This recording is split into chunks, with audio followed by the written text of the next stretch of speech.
Hello and welcome. My name is Abbas Momin and welcome to episode 1, edition 1 of this podcast slash YouTube show slash social experiment that I have for now called According to Abbas. And we can rethink the name later, there's no pressure. But if you're watching this and you're one of the 400 odd subscribers that I have on my YouTube channel, it means one of four things. Number one, you either know me through my podcast appearances on Cyrus Says and on a lot of other IVM shows, or number two, you know me through Has It Aged Well, which is a podcast I used to host with my co-host Urjita, which was about films and cinema, and we used to talk about older films and judge whether they have aged well or not. Or number three, you for some reason know me through stand-up comedy, in which case you really have not updated your YouTube subscription list in a really long time, because I have not done proper regular stand-up comedy in close to 2 years. All right. Or the fourth reason, if by some accident this video has popped up on your YouTube feed and you have clicked on it. Hi, my name is Abbas Momin. I am a podcaster, a writer, sometimes stand-up comedian. I love movies. I love talking about movies and pop culture. I also like talking about sometimes political issues, social issues, but mostly I stick to pop culture. What constitutes pop culture? Movies, TV shows, books, comic books, internet, meme culture, all of that stuff. All right. And this is an attempt to do something on YouTube of my own, which I had been trying to do for a long time. And for now, this is a solo show where I'm going to be speaking by myself to a void which I hope reaches people. But for those of you who know me through my podcasts, and you might also know me through Pop Conversation, which is a show I do with my friends Snehil Aneja and Antriksh Thakkar. Shout out to them. But I had been wanting to do something of my own on YouTube for a very long time. I want to have my own podcast. And for some reason or the other, that kept getting pushed back because of lack of resources, sometimes lack of enthusiasm. But I thought it was time to just put my foot down and just start something of my own. So this is an attempt to that. I don't know how many people it will reach. I don't know how it will be. I don't know what the structure of the show will be, but it is an attempt. It is a start, and that's what it is. In future, I would love to talk to people and do more of a podcast feel. But for now, for episode 1 of According to Abbas, which is a name that I brainstormed on, but I will let you know what other names I had thought, and maybe we can do a poll of what the show will be. Oh, by the way, that's my cat behind, who is very fed up, and it'll be interesting to see if she sticks around for the rest of the recording. Her name is Jumpy. She might be making appearances on the show from time to time. She's busy checking out the books behind. So for episode 1, I thought I'll talk about 3 things. The new James Gunn Superman film, which has been making quite a lot of noise, and I recently watched it. I also wrote a piece about it in the Indian Express, which I will link in the description. But I wanted to share a few more detailed thoughts about it, because you kind of get a little restricted with the word limit when you're writing for a magazine or a newspaper. Number 2 is the farewell show by Black Sabbath, which they had in Birmingham, which was a massive undertaking. It was like the mecca of heavy metal. The biggest bands showed up, and I thought it was a phenomenal concert. So I just wanted to share my thoughts about that. And number 3 is a book that I recently read, which I would like to recommend and talk about, because I think it's a very good book and more people should read it. That book is about an incident that happened, a social issue. We're like, Abbas, why you hiding about the book recommendation? You told us what movie you're going to talk about, the concert you're going to talk about, but stick around. that's the influencer thing. Stick around till the end if you want to know what the book is, or you can skip to the book part, because I'm probably going to put timestamps on it. Anyway, without further ado, let's get to talking about James Gunn's Superman. Okay, so unless you've been living under a rock, you probably know that a new Superman film is in the theaters right now. And this is the reboot of the DC universe, the universe with Henry Cavill and Ben Affleck and all those guys is now gone. We were pushing a reset button on the DC universe. And this is the first film in that new DC universe, and understandably it's Superman, because Superman was the very first superhero that ever was created by DC Comics, which wasn't even DC Comics back then. Anyway, the piece I wrote for the Indian Express about Superman, a couple of people texted me and asked me, this didn't sound like a review. You should have gone more in detail about the new film. It wasn't a review. The piece on the in the Indian Express that I wrote was actually, they wanted like a piece on Superman, how Superman has been portrayed through the years and how this film kind of measures up to the previous films. So I couldn't really go into detail about my thoughts about the new film. So in a nutshell, I really liked Superman. James Gunn is a filmmaker that I have I've enjoyed his work. I quite like all the three Guardians of the Galaxy films, but I think the first one is the best one. The second one grew on me the more I watched, and the third one I've only seen once, and I was a little taken aback by the sort of darkness of the film, in the sense that a lot of things happened to CGI animals in that film that were a little hard to watch. But I've enjoyed his work. I've also seen his film that he made called Super. So James Gunn has had a background in superhero filmmaking or speculative fiction filmmaking, and I was really looking forward to this particular iteration, because this comes after Zack Snyder's dark and gritty Snyderverse. Just in a nutshell about my views about the Snyderverse, I was not a big fan, but that said, I appreciated Zack Snyder's vision. I'm always a fan when a filmmaker has a vision and puts it to fruition. I can only imagine the push and pull that happened between the DC executives and Zack Snyder, and him wanting to make a more darker DC universe, especially since they were pitting the DC universe against the Marvel universe, where the Marvel universe was more colorful and funny and bright. Characters in the DC universe of Zack Snyder were like, they were more concerned about the demons that they were battling within, right? I am a casual comic book reader. I did grow up reading comic books, and I was totally in love with the Batman and Superman animated series that were around in the 90s and the early 2000s, which were created by Bruce Timm. I really love his animation style. And broadly, as a comic book reader, I had slotted Marvel and DC in my head in this classification, that DC was like this gourmet meal. Okay, like you need a multi-course gourmet meal where everything has to be, you need to know which is what, and you need to eat what dish with which spoon, and how many layers of said dish are there. So you needed to know what Superman's mythology was, what Batman's mythology was, what their history was in the canon of the DC universe. Whereas Marvel was like the leftover pizza from last night, where you can have it cold, you can warm it up, you don't need to care about whether you're eating it out of a plate or out of a box, because the Marvel characters were like, no matter where you pick them up from, you got an idea of who they are and what they do in a gist, and it was easier to keep up with them. When Zack Snyder came up with this whole idea of these heroes are actually burdened by their own demons, I'm like, that's actually somewhat keeping in tune with what the DC universe is, right? Like, there's too much pathos and torturous internal pressures from these superheroes, but that approach probably worked for Batman, not so much for Superman. I think, all said and done, the key to Superman was that despite all of that torturousness, if that's a word, he would still rise above all of that and give people hope, give people optimism. And I think that's what James Gunn keys into. He's brought back that feel of Superman in this film. That said, I don't think that he's devoid of the kind of emotions that he portrayed in the Snyderverse. Like, Superman does get angry in this film. Superman does have a lot of internal struggles with his own life in this one. It's been a little while since the movie came out, but I still don't want to give up the spoilers. But there's one key element of Superman's mythology and history in this film which it retcons, which kind of plays like a whole thread till the end of the film, which has to do with his parentage.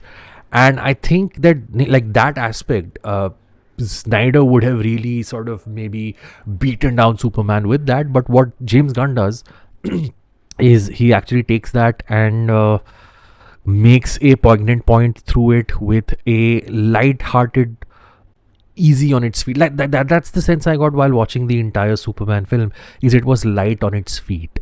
It has a lot of things to do. It has to, again, introduce you to a whole new universe. So there's this other group of heroes also in this film called the Justice Gang.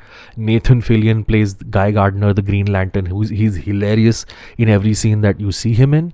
Eddie Gathegi plays a character called Mr. Terrific, who I was not very aware of. Funny, nice, well done. Also want to talk about the Lois Superman dynamic in this. Like, I thought Amy Adams, who played Lois Lane in the Zack Snyder movies, she was very well cast. I thought Amy Adams was great as Lois Lane, because you had like a proper A-list actress playing her, but I don't think she had much to do in those films.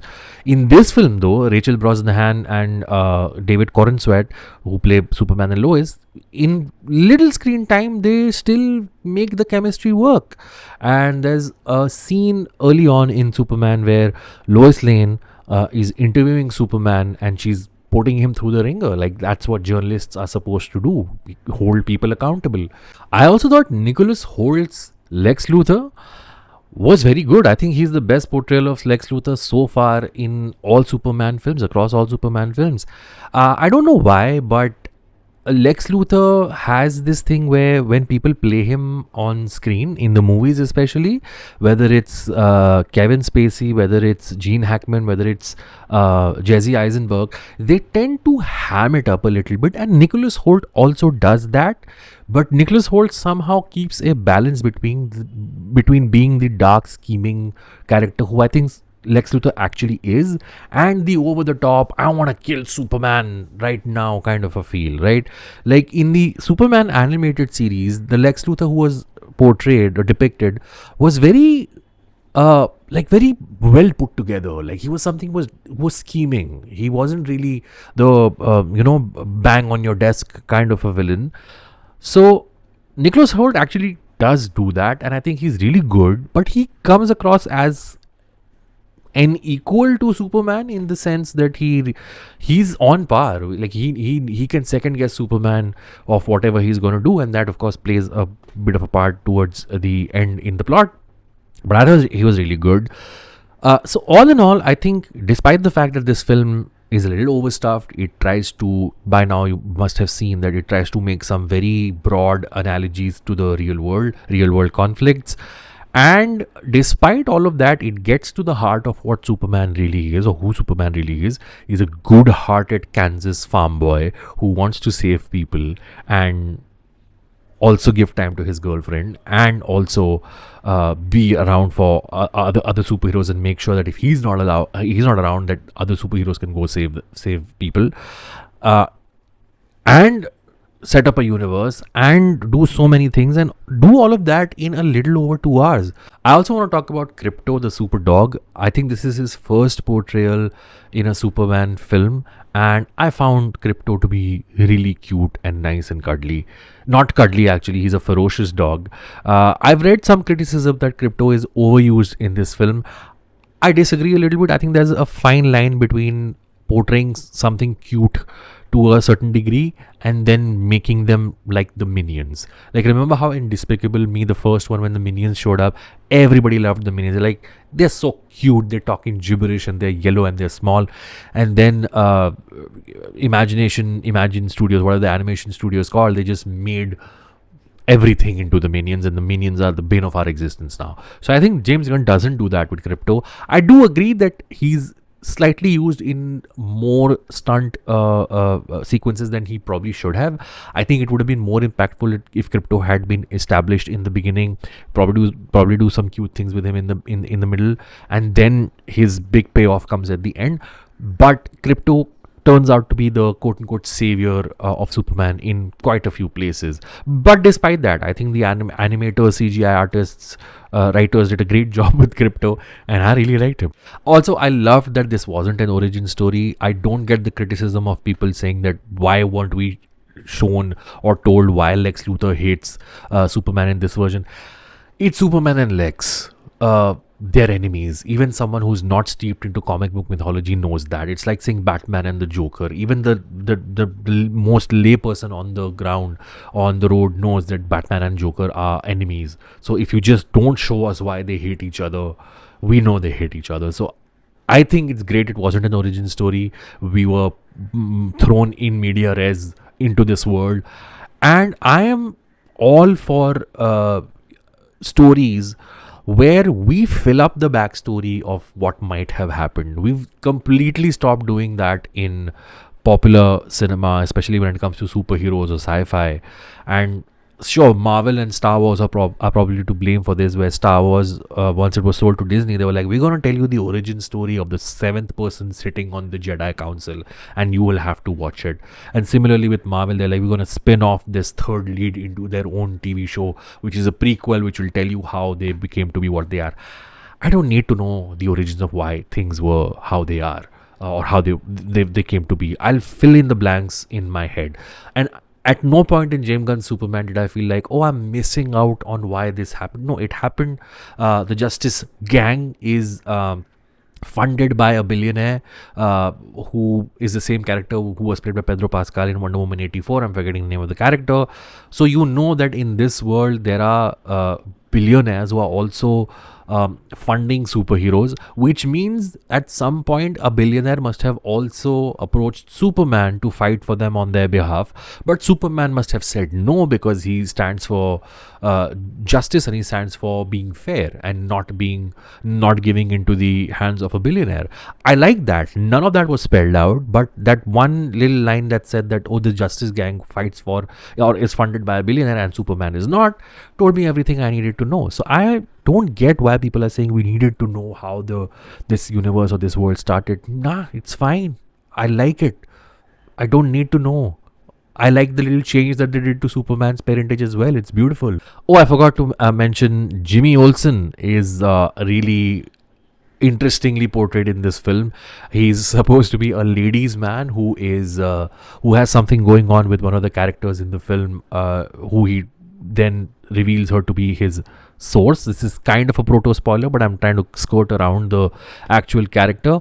But that was interesting. I mean, Jimmy Olsen so far, even in the comics or in the movies, I think Zack Snyder just killed him. I think in was it Batman v Superman, where he was killed within a few minutes of his introduction. But this Jimmy Olsen has a part to play, and I made a funny meme about that, which I'll put up on screen somewhere here. I thought it was interesting. So yeah, all in all, James Gunn's Superman off to a great start. I have only seen the film once so far, so maybe I'll have more thoughts about it when I watch it a second time, but I won't bore you guys with that. But it's a film I'll watch again. It's a film I'll revisit often. It's kicked off the new DC universe with a great start, and we'll see how things pan out. I'm excited for this. I'm excited for what's to come. This is a tone of Superman that we have not seen before, and I like it. Okay, moving on to the second thing I want to talk about, which is the final concert by Black Sabbath and Ozzy Osbourne. Now, my social media feed has been filled with clips and footage from the last concert that Ozzy Osbourne and Black Sabbath played. But before that, I should probably tell you why this is important to me, is because I don't know how many of you know this, but I used to write for Rolling Stone magazine back in 2015. And I grew up as a complete classic rock nerd. In my teens, I was someone who was deeply into rock music and by extension into heavy metal. Since then, since I've grown, I've kind of started to love all forms of music, whether it's jazz or R&B or Hindustani classical or Bollywood or what you have. But classic rock still holds a very special place in my heart. Like, I was that guy who, if they saw someone wearing the t-shirt of a band like this one, I'd walk up to them and I'd be like, name 3 songs or name 3 albums. And if they wouldn't, I'll be like, you're not a true fan. But my favorite film of all time is Almost Famous, which is about a young boy who follows a fictional band around in the 70s. He gets a glimpse of the rock and roll world, which was at its peak during the 60s and 70s. And Black Sabbath, one of the seminal rock bands, metal bands of the 70s rather. The first album came out in 1970, and they invented heavy metal. Right now, you may have people arguing that, saying that no, there were some bands in the 60s who were playing heavy music with blues influences, but I think Black Sabbath for all intents and purposes, invented what we today perceive as heavy metal music. Their once lead singer, Ozzy Osbourne, who of course went on to then have an amazing solo career by himself, he's been battling with a lot of um issues like Parkinson's, and he's 76 years old. So it's about time, like, things sort of, like, his body's not been in the best shape. Watching Black Sabbath play the final concert, and it was a 10-hour endeavor, by the way, and the biggest metal bands from around the world showed up to pay respects to Black Sabbath and Ozzy. There was Metallica, there was Guns N' Roses, though some people have been saying Guns N' Roses in metal. Guns N' Roses is hard rock, Whatever, I love Guns N' Roses, and I know Axl Rose can't sing for shit anymore, but I still think they're a great band. There was Anthrax, there was Steven Tyler of Aerosmith, who actually is a year older than Ozzy Osbourne, but he totally killed it playing a cover of Led Zeppelin. So, I mean, where else do you get this thing where Steven Tyler of Aerosmith is playing a cover of Led Zeppelin to pay respects to Black Sabbath? It was just phenomenal.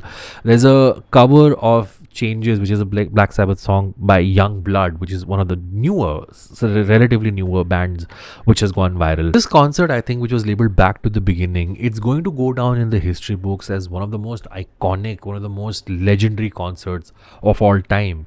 It'll be in the same vein as the Live Aid concert, or like the Freddie Mercury tribute concert, or that insane concert of Metallica playing in Russia to, like, it's like 1 million people. And the footage from those concerts just keeps resurfacing, and it has survived videotapes to DVDs to, like, now on YouTube. Those concerts have like hundreds of millions of hits. So I think in the next about 3 to 5 years, Back to the Beginning will be seen as a concert in that vein. So they haven't so far released it officially. There was a live stream of that concert, and all the money, all the proceeds that went from the live stream was for a charity for Parkinson's disease, I think, which Ozzy's suffering from. So it didn't matter if Ozzy Osbourne was able to hit the high notes, or he by the way was performing on a huge giant bat throne, which was so cool and so iconic. I've loved Ozzy Osbourne's music. Ozzy Osbourne as a very young teenager used to scare me a little bit. And I'll tell you the reason for that is because I remember I once saw the photo of a ticket stub of an Ozzy Osbourne concert. And one of the instructions on the back of the concert ticket was pregnant women, heart patients, and people who get general anxiety should not go to this concert because it's going to be insane.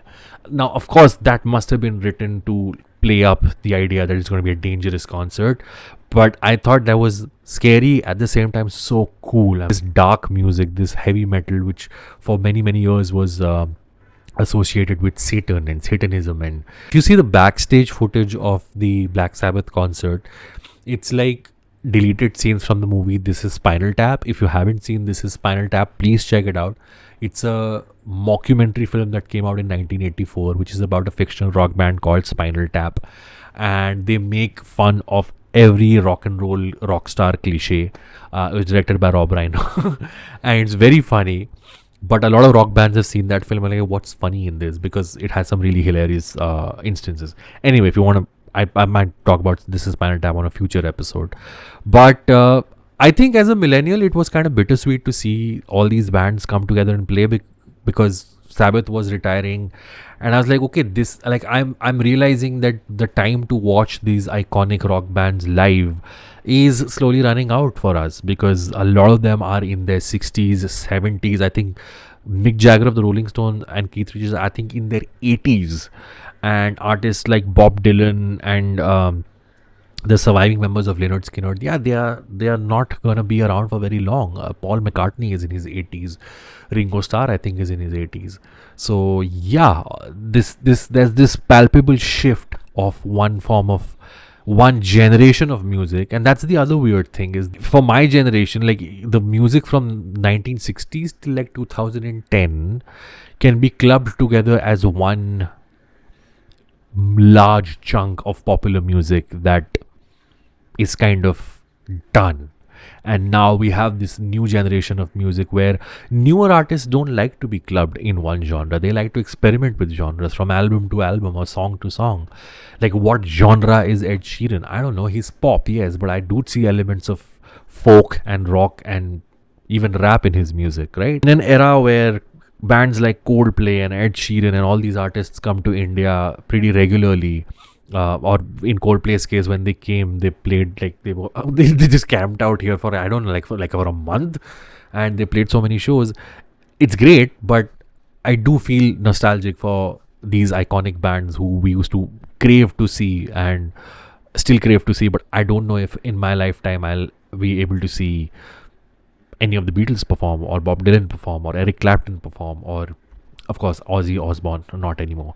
But this was an amazing, fantastic concert. Some footage of it, a lot of footage of it actually, is on YouTube. Some really great fan cam footage is out there, and I hope and pray that this finally does get a digital release at some point, so that we can all watch all of this in great HD glory.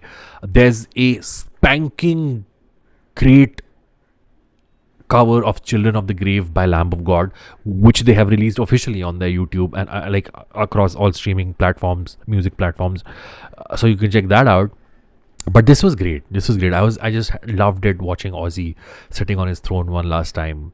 Like, he got to say goodbye to his fans from the stage on his own terms, which a lot of his contemporaries just couldn't. Like, Jimi Hendrix passed away way before than he should have. Kurt Cobain went away too soon. John Lennon went away too soon.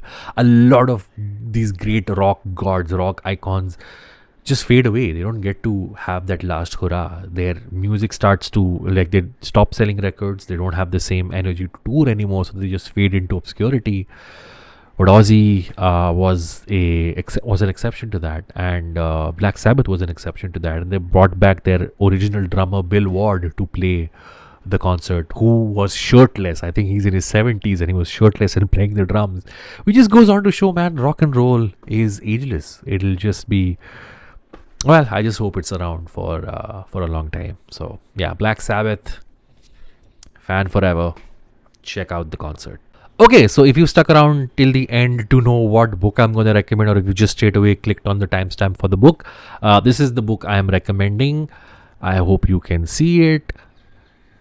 It is called I Am on the Hit List, Murder and Myth Making in South India, and it's written by a journalist called Rollo Romig. And primarily the book is about the murder of the journalist Gauri Lankesh, which happened in 2017 in Bangalore, right outside her house. And the murder sent shockwaves around the nation because two unidentified men on a motorcycle just drove up outside her house and shot her multiple times. And this was actually one in a similar series of murders that happened where the rationalists M.M. Kalburgi and Narendra Dabholkar were also murdered in a similar fashion. So it is a heavy subject. At the same time, Rollo Romig, who's actually not Indian, is actually an American journalist. Rather, he was brought up in America, but he's been living in India for the last few years, and he's married to an Indian. And this book, as much as it is about the investigation of the murder of Gauri Lankesh, it's also sort of a love letter to South India and to specifically the city of Bangalore. So it's very readable. So because the crux of the book, or the backbone of the book, is essentially the investigation of the murder of Gauri Lankesh. So Rollo talks to her immediate family, her sister, her brother, the colleagues who knew her, people from the Bangalore journalism, media and social scene. He talks to them. He kind of tries to come to his own conclusions. He investigates the cult-like organization that may have been behind the murder of Gauri Lankesh. Also the rise of the right wing in India, and how things have panned out in the last couple of years, and how that has affected journalism, the Indian secular fabric, and the daily thinking of people in their day-to-day lives. Along with chapters which deal with Gauri's murder, he actually has these interludes in between. There are two longish, lengthy interludes, which sort of take a little detour but are thematically sort of connected to the gory murder. So there's one interlude called Doubting Thomas, where he actually travels to Kerala to find out this legend of whether or not Saint Thomas, who's believed to be one of the apostles of Christ, there's this legend that goes that he actually came to Kerala. So he actually goes down to investigate, not just investigate, but find out the root of where this all came from and whether or not this was true, and if it wasn't true, because it's very hard to say about things that happened way back in ancient times, and if it wasn't true, then what might have been actually the thing that happened. There's another longish interlude which is called The World's Longest Dosa, which is about the fascinating story of the owner and founder of Saravana Bhavan and the murder that he got embroiled in. This was absolutely mind-blowing. So that's the thing, like, in investigating Gauri's murder and going down the trail of things that he discovers, he also comes face to face with an underworld don. He also comes face to face with a filmmaker, and there's a lot of these things. So you can actually feel Rollo's love for South India, specifically Bangalore. But it's a fascinating book. Of course, it's not like feel good, light reading, because we're talking about, like I said, political stuff, social stuff, a murder mystery.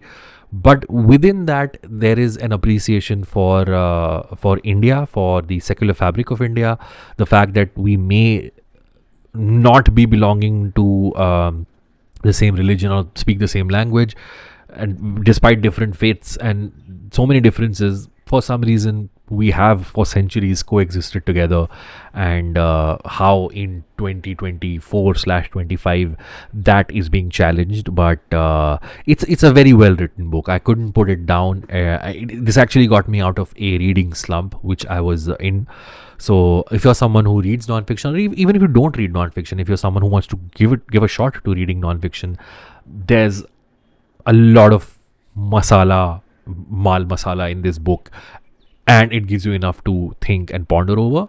And it also, I think, gives you, like I said, with the interludes, enough knowledge about legends and stories that you can probably use as trivia when you're with your friends next. All right, I think I have spoken about everything that I have. This was edition 1, episode 1 of According to Abbas. But if you like this, if you enjoyed this, I think if I rambled on for way too long, if you like this, please let me know in the comments. Like this video, please subscribe to the channel if you're someone who is finding this out by accident, or if you're someone who knows of me but still hasn't subscribed to the channel, please do.